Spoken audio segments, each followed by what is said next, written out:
Assalamualaikum warahmatullahi wabarakatuh. Di sini saya akan mempresentasikan rangkuman saya.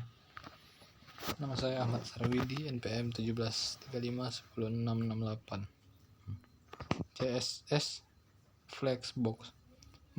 Mengapa kita memahami CSS Flexbox? Kita memahaminya untuk memudahkan mengatur elemen di suatu halaman web.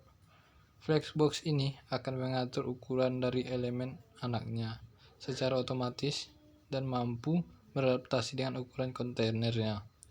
Tujuan dari CSS Flexbox yaitu memberikan kontainer kemampuan untuk mengatur panjang, lebar, dan posisi item-item yang berada di dalamnya agar memaksimalkan ruang yang ada. Pengaturan ini sangat penting bagi seorang front-end developer untuk membuat sebuah website yang nyaman dilihat berbagai device dengan berbagai macam solusi.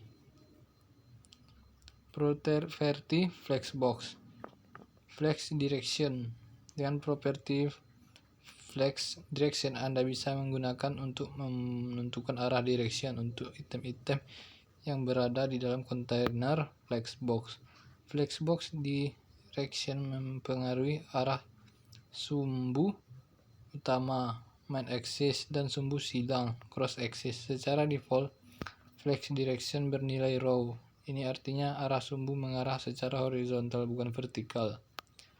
Flex Wrap. Dengan properti ini, Flex Wrap Anda bisa menggunakannya untuk membuat item di dalamnya. Apakah harus membungkus ke baris baru jika sudah memenuhi lembar dari kontainernya? Semua properti Flex Wrap memiliki nilai berikut. No wrap, jangan dibungkus ke baris baru. Default wrap, dibungkus ke baris baru. Wrap reverse, dibungkus ke baris baru tetapi dibalik item terakhir jadi pertama. Flex Flow Shorten. Dengan Flex Flow Shorten Anda bisa mempersingkat sebuah kode shorten sendiri yang berarti steno atau menulis cepat. Dengan cara ini dimungkinkan untuk menentukan semua properti direction dan flex wrap dalam satu properti tunggal. Untuk menggunakan flex flow shorten, Anda cukup menggunakan properti flex flow. Flex wrap menetapkan apakah item fleksibel dipaksa ke satu baris atau bisa membungkus beberapa baris. Jika pembungkusan diperbolehkan, ini menentukan arah susunan garis. Flex Grow. Properti ini menentukan berapa banyak ruang yang tersisa dalam wadah fleksibel yang harus ditetapkan ke item. Faktor pertumbuhan fleksibel. Menu Flexbox. Yang pertama adalah tata letak. Kita bisa membuat tata letak sesuai keinginan. Yang kedua, membuat sintak atau coding HTML dengan mengetikkan coding yang ingin kita pakai. Membuat CSS-nya agar kita bisa mengatur ukuran font, warna, atau lainnya.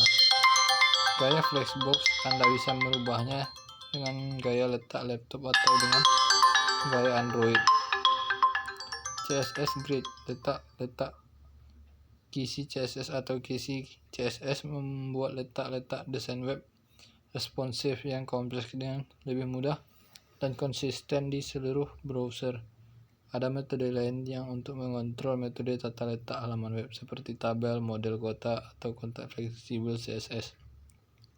CSS Grid adalah alat yang ampuh memungkinkan kita tata letak dua dimensi dibuat di web. Panduan ini dibuat sebagai sumber daya untuk membantu Anda lebih memahami dan mempelajari grid, dan disusun dengan cara menurut saya paling masuk akal saat mempelajarinya. Grid 12 kolom. Beberapa kelas yang ditargetkan untuk menentukan ekspektasi kolom dengan lebih jelas.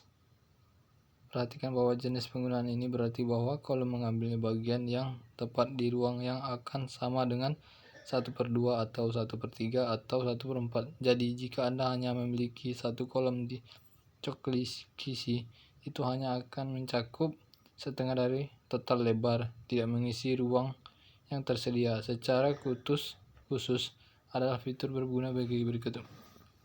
Gap mendefinisikan ruang yang sama antara item grid apa kolom atau baris.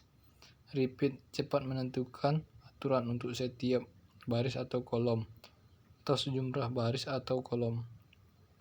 FR, unit fraksi, ruang yang tersedia yang tersisa untuk didistribusikan ke kolom atau baris itu min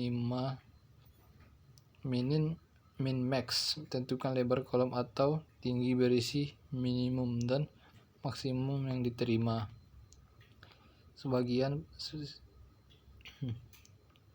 Sekian dan terima kasih. Inilah hasil rangkuman dari saya melalui video-video yang saya tonton. Sekian, terima kasih. Assalamualaikum warahmatullahi wabarakatuh.